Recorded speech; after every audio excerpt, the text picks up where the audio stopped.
I still remember the weight of that champagne bottle in my hand as I stood there, frozen on the front porch of my sister Riley's house on New Year's Eve. The bottle was expensive, Dom Perignon, because nothing less would do for my family's taste. I'd also brought a silver-wrapped gift box for my niece Scarlett, the science kit she'd been talking about for months. I'd paid extra for expedited shipping to make sure it arrived on time.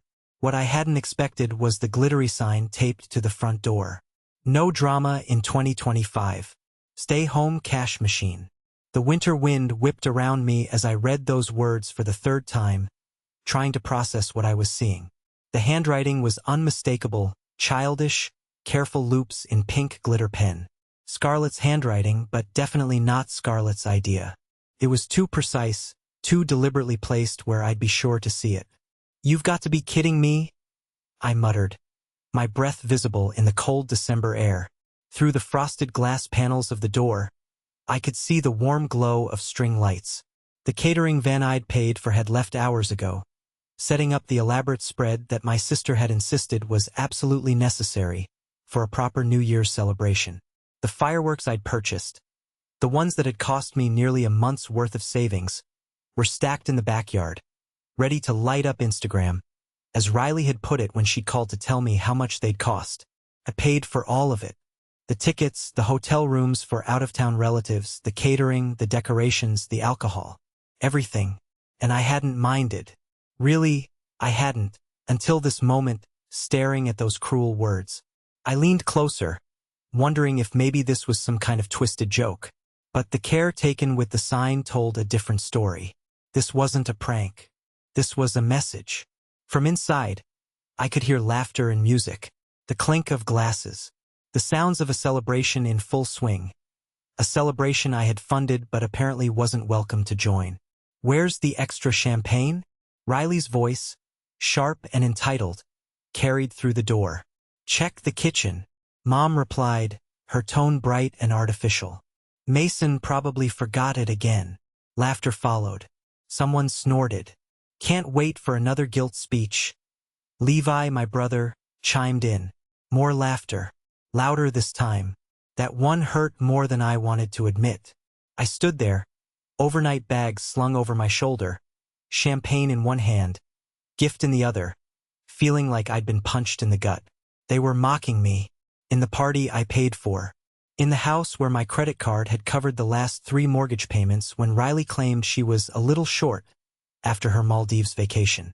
I crouched down and placed Scarlett's gift gently on the doorstep. Despite everything, I couldn't bring myself to take it back. She was just a kid, caught in the middle of whatever this toxic dynamic had become. Standing back up, I took one final look through the window. I could see them all gathered in the living room. Riley in her designer dress, Levi with his arm around his wife Lily, my parents holding court near the fireplace I'd paid to have remodeled last spring. They looked happy, complete, like I wasn't even missing. Maybe I wasn't. I didn't knock, didn't ring the bell, didn't even text to say I was outside. What would be the point? The sign had made their feelings perfectly clear. I was the cash machine, not family. Useful but unwanted. So I turned and walked back to my car, the champagne still unopened in my hand. I sat behind the wheel for a long moment, staring at the steering wheel like it might offer some explanation for what had just happened. The house glowed with warmth and celebration behind me. A perfect picture of family joy that I had financed but wasn't allowed to be part of. I drove home in silence. No music. No phone calls. No more pretending. The roads were nearly empty, everyone already at their destinations, celebrating with people who actually wanted them there. When I got home, I placed the champagne on my kitchen counter and turned off my phone. I didn't want to hear the inevitable texts asking where the extra alcohol was, or why I hadn't brought the dessert, or whatever else they'd expected from their cash machine. I slept for 12 hours straight like my body finally understood I was done. Done being used. Done being the family ATM. Done pretending that money could buy me a place at the table. When morning came, so did the screams. My phone, which I'd finally turned back on, exploded with notifications. Text messages, missed calls, voicemails, all flooding in at once. "Where did you get that? You've lost your mind. You're so cruel. I hope you're happy now." The group chat was lit up like a wildfire. Walls of texts. Blame. Panic. Rage. 7 missed calls from Mom. 3 from Dad. A voicemail from Riley, her voice cracking as she alternated between begging and screaming. I hadn't said a word. Hadn't posted anything. Hadn't even answered the phone. All I'd done was stop playing the role they'd written for me, just once. And apparently that was enough to burn their perfect little fantasy down to the ground. I sat on the edge of my bed, scrolling through the messages with a strange sense of detachment. It was like watching a movie about someone else's life. The hurt was still there, a dull ache in my chest, but something else was emerging too. Something that felt dangerously close to relief. For years, I'd been their safety net, their backup plan, their emergency fund. I'd paid their bills, funded their vacations, covered their children's education expenses. I'd done it all without complaint, believing that's what family does. But that sign, that cruel, glittery sign, had finally shown me the truth. I wasn't family. I was a function, a utility, a cash machine. And for the first time in my adult life, I was about to go out of service. It didn't start with the party. It started years ago, quietly, like a leak in the ceiling. You don't notice until the whole roof caves in. First, it was just small things. Harmless requests that any brother would say yes to. Hey Mason, can you cover Riley's electric bill this month? She's a little tight after Christmas. Levi's car broke down again. Maybe you could help with the repairs. Scarlett really wants to go to that STEM camp, and you know how important that is for her future. And me? I said yes every single time. Not because I had money to burn. Far from it. I worked a decent job in financial consulting, saved where I could, took one modest vacation a year, if that. But I figured that's what you do for family, right? You help when they need it, until it became expected. I'd walk into a room and their eyes would light up, not with love or genuine happiness to see me, but with calculation. They stopped asking if I could help. They just told me how much they needed. Riley was the worst. She'd developed this fake little laugh she'd use when making her demands. We should just put you on payroll, she'd say, tossing her hair back. Honestly, family accountant extraordinaire. I'd laugh back, force it, nod, play along. But inside, something cracked every time because no one ever said thank you. Not once. Not when I paid the deposit for Levi and Lily's anniversary trip to Cabo, the one they posted about nonstop on social media but never tagged me in. Not when I sent money so Mom could finally get her kitchen remodel. The same kitchen I wasn't allowed to cook in because I used too many spices. And definitely not when I footed the bill for last year's New Year's Eve party. Riley wanted fireworks. Levi wanted premium steaks. My parents wanted string lights and a live jazz band. It was over budget in the first hour of planning. I paid again. You don't have kids, so it's fine, Riley said one night, sipping the Prosecco I'd brought. You probably save a ton. Yeah, Levi chimed in, chuckling as he cut into the steak I'd paid for. You should thank us. We give your money a purpose. He thought that was funny. I laughed too, tight-lipped, staring down into my drink like it might tell me what I was still doing there. But the real slap came later that same night. They didn't know I heard them. I had stepped outside to take a call, work stuff, and when I came back in, I stopped just short of the kitchen. Their voices carried. He's getting weird lately, Riley said. Like, always watching. Like he's waiting for something. Maybe he wants a medal, Mom added, dry as toast, for doing what family is supposed to do. Then Levi's voice, low but smug. He should be grateful we let him in. He's basically our pet wallet. Pet wallet. I don't remember setting my glass down. I just remember walking straight past the door and right into my own personal clarity. I wasn't family to them. I was a function, the cash machine, the problem solver, the background character in their golden lives.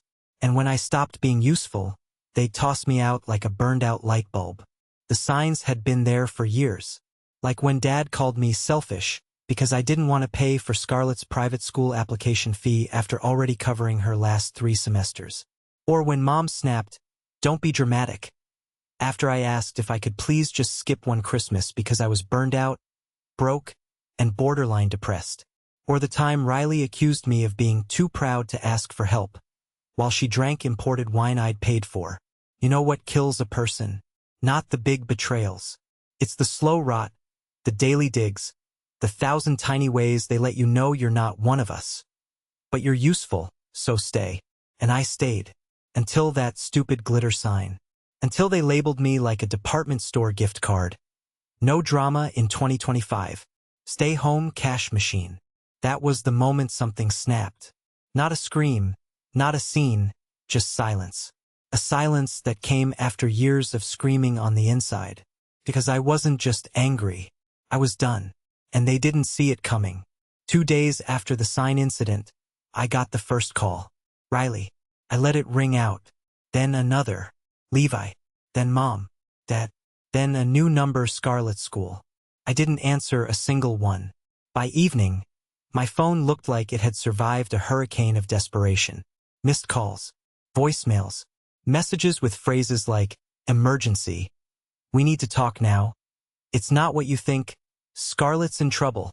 I almost replied. Almost. But then I remembered the sound of their laughter. The clink of glasses. The way Levi said pet wallet, like it was a family inside joke. So I did nothing. That night, I opened a bottle of red wine, put on my favorite record, and sank into silence like it was holy. But I knew it wasn't over. Not even close. The real bomb dropped the next morning. Mom showed up uninvited, in her robe and slippers. Hair wild, eyes frantic. You have to come, she said, barging into my apartment without waiting for an invitation. Riley's totally out of it. Scarlet, she's crying. Levi's threatening to call the police. I blinked. What? They think you hacked them. I stood up. What are you talking about? She shoved her phone in my face. It was open to a Facebook post from Riley, public. Feeling so violated. Someone leaked our private group chat screenshots, even voice clips. If you see anything, please report it. This is a family matter. Beneath it, hundreds of comments. And there it was, a full dump of every single message from our family's group chat. Them joking about me, mocking me, calling me pathetic, calling Scarlet his only investment, like she was a stock they were trading in my name. There was even audio. Levi, mid-laugh. If he ever grows a backbone, we're screwed. My stomach dropped. I didn't post this, I said. I know, Mom whispered, suddenly pale. But someone did. And now everything's on fire. I didn't know whether to laugh or be terrified. Why would I post this? I asked. I've been silent. You people made a sign telling me to stay away. Mom finally broke. Tears welled up. Please just come. They're falling apart. Something in me, the part that had always said yes, stirred. But something stronger stayed firm. No, I said. I'm done saving people who drown me to stay afloat. She stared like I'd slapped her. Then she played her last card. It's Scarlet, she whispered. She won't talk to anyone, not even Riley. I froze. Why? And then the twist, the one I didn't see coming. Because she's the one who leaked everything. Scarlet did what? I stared at my mother, trying to process what she just told me. Mom sank onto my couch, suddenly looking every one of her 63 years. She took screenshots, voice recordings, everything. She sent it all to some email address we don't recognize. My phone pinged. A new email notification. Subject line. They hurt you. I'm sorry.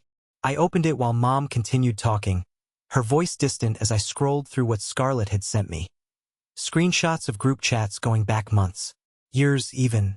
Conversations I'd never been part of. Riley. Mason's coming for dinner. Hide the good wine.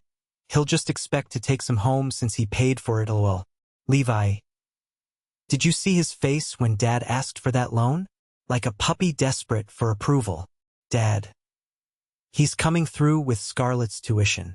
Told him it was for her future. Works every time. Mom. Don't feel bad.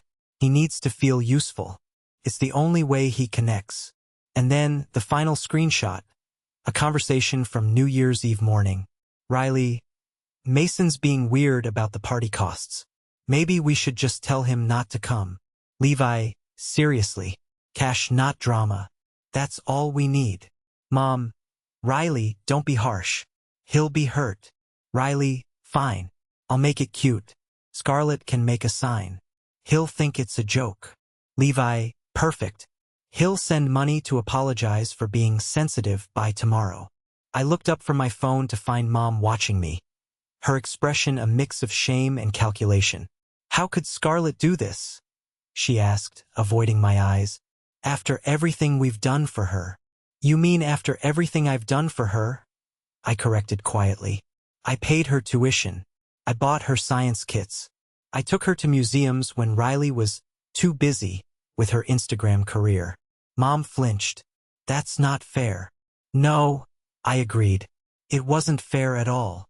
I stood up, suddenly energized. Let's go. Where?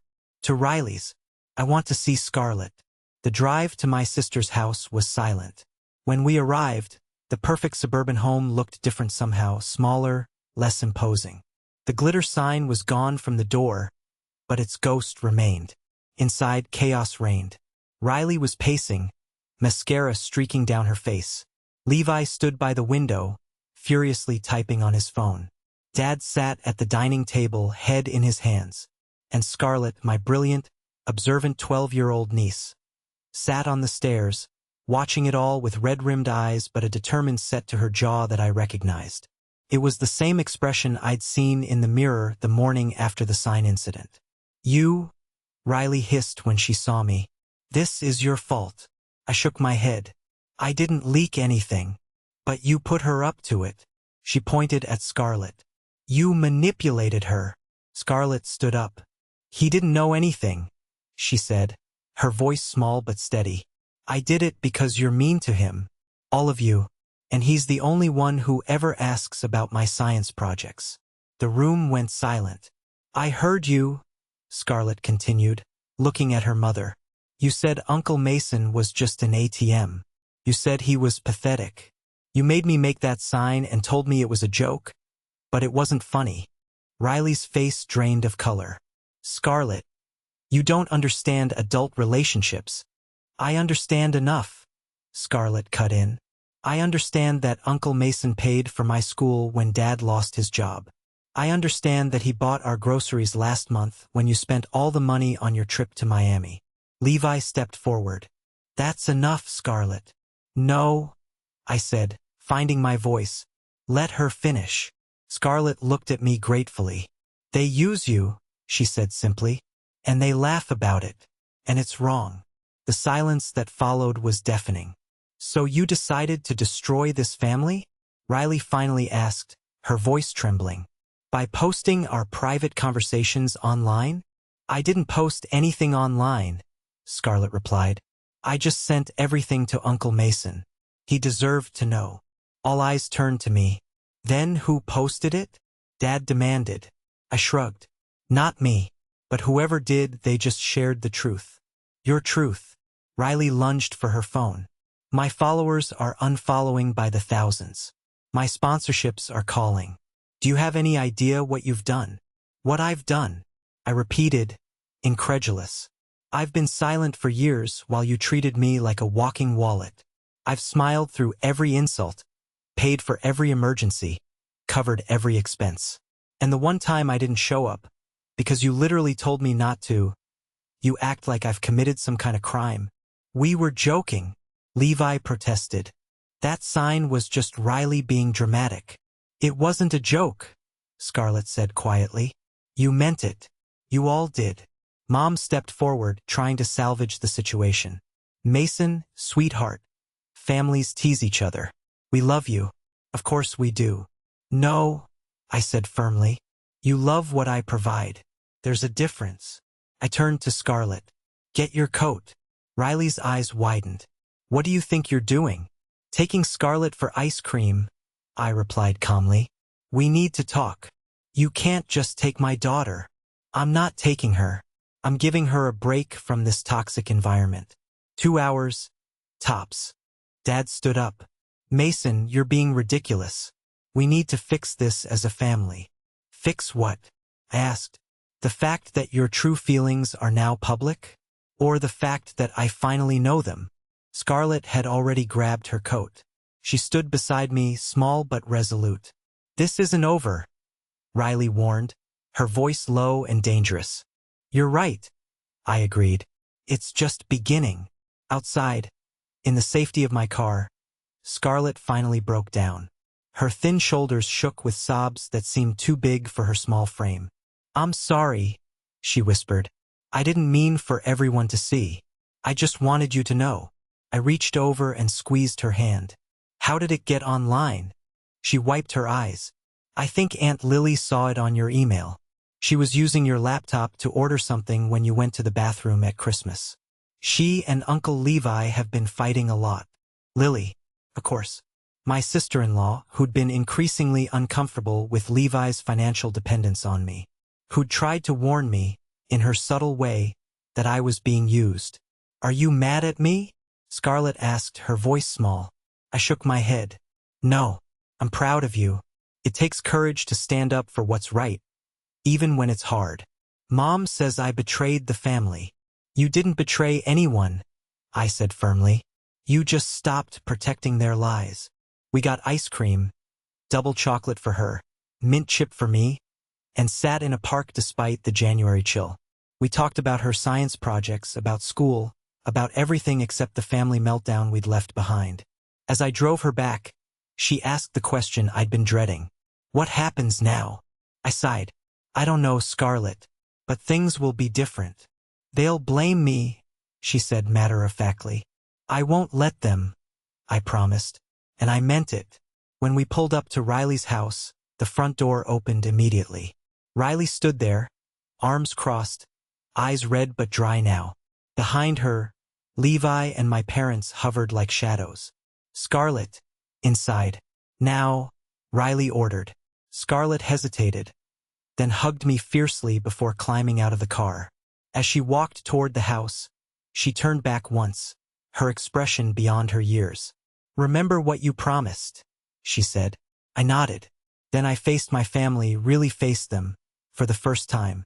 "This stops now," I said clearly.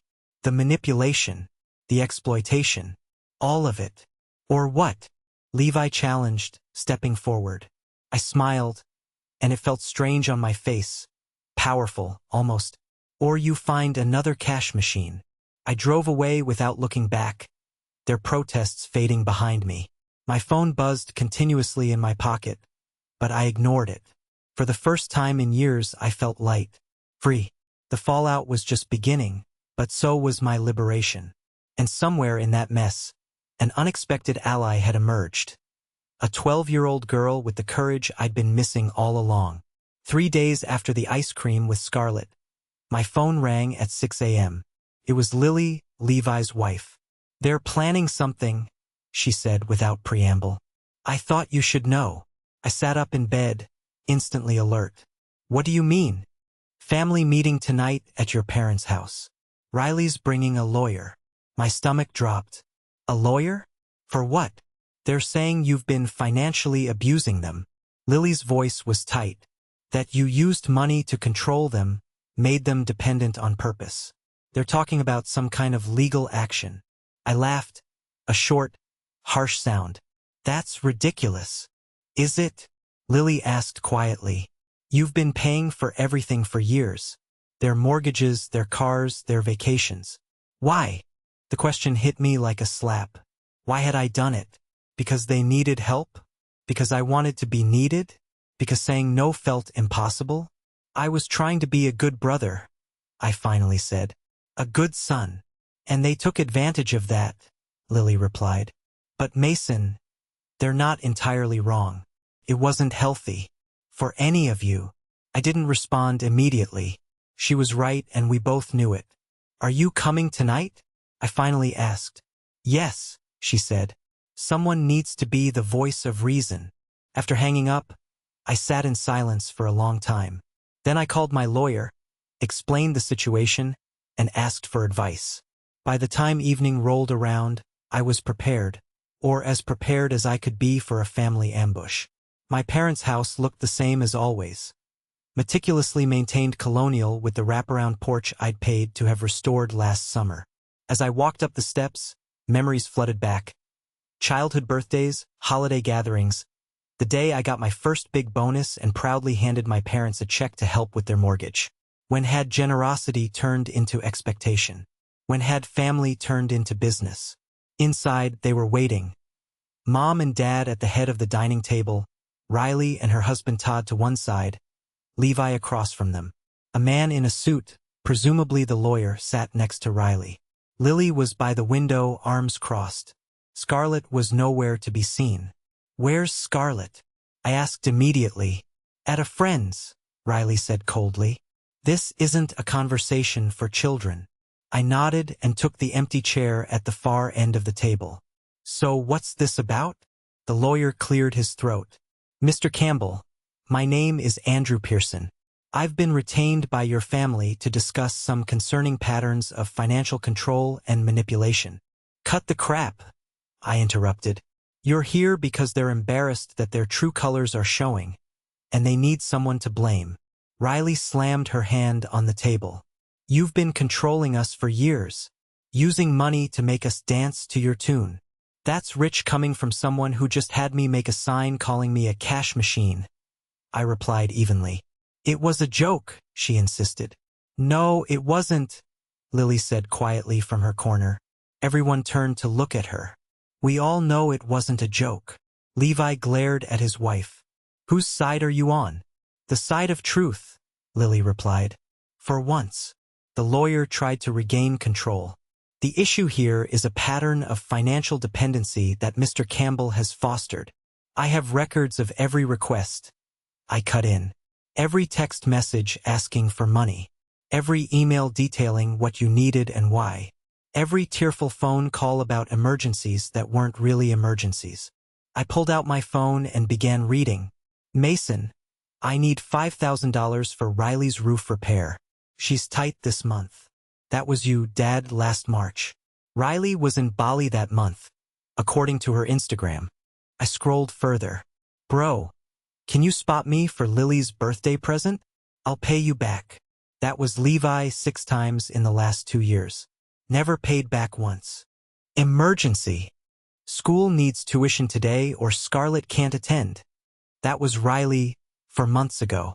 The school confirmed to me yesterday that they sent payment reminders for 3 months before that. The room was silent. "Should I continue?" I asked. "Because I have years of these. Years of you treating me like an ATM while mocking me behind my back." Mom's eyes filled with tears.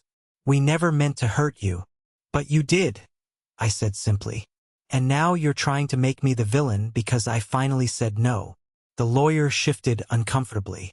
"My clients feel that you've created a power dynamic." "Your clients are adults who made choices," I interrupted again. "I didn't force them to take my money. I didn't threaten them if they didn't ask for more. I just said yes when they asked. Every single time." Riley's face was flushed with anger. "You're twisting everything." "Am I?" I pulled out an envelope and slid it across the table. "These are statements showing every dollar I've given this family over the past 5 years. Almost $300,000. Money I worked for. Money I could have used for my own life, my own future." Dad picked up the papers, his hands shaking slightly as he scanned the figures. "I'm not here to fight," I continued, my voice softening. "I'm here to end this cycle. It stops now." "What does that mean?" Levi demanded. "It means no more money," I said firmly. "No more emergency bailouts. No more paying your bills or funding your lifestyles." Riley laughed bitterly. "So you're cutting us off? Proving my point about control?" "No," I replied. "I'm setting boundaries. There's a difference." The lawyer cleared his throat again. "My clients are prepared to discuss a repayment plan for funds they feel were coercively." "They're not paying me back," I interrupted. "I don't want their money. I want their respect. And if they can't give me that, I at least want their honesty." I stood up. "I love you all, but I won't be used anymore." Mom was crying openly now. Dad looked stunned. Riley was seething, and Levi wouldn't meet my eyes. "What about Scarlett?" Riley finally asked. "Are you abandoning her too?" The question hit its mark. I would never abandon Scarlett, I said quietly. But I won't be manipulated through her either. Her private school tuition, Riley began, will be paid directly to the school, I finished. Not through you. And I'll continue to support her education and her interests. But that's it. The lawyer was scribbling notes, looking increasingly uncomfortable with the direction of the conversation. You can't just, Riley started. I can, I said firmly. And I am. I turned to leave, but Lily's voice stopped me. Wait, she said. There's something else they're not telling you. All eyes turned to her. The online leak, she continued. It wasn't just your family chats that got posted. It was their financial records too. Everyone knows they've been living beyond their means. Riley's lost all her sponsorships. Levi's company is investigating him for expense account fraud. I blinked in surprise. I didn't know that. That's why they need a villain, Lily said, looking directly at her husband. Someone to blame for their own choices.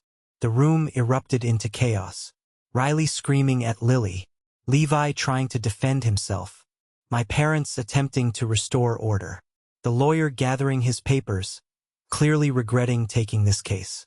I slipped out during the commotion, but not before hearing Riley's final shot. You'll regret this, Mason.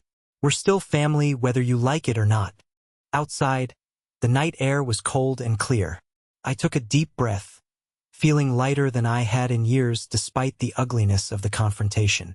My phone buzzed with a text from an unknown number. I heard everything. They had me on speakerphone in the kitchen. I'm proud of you, Scarlett. I smiled and typed back, I'm proud of you too. As I drove home, I realized something important. This wasn't the end of my family. It was the beginning of something healthier, something real.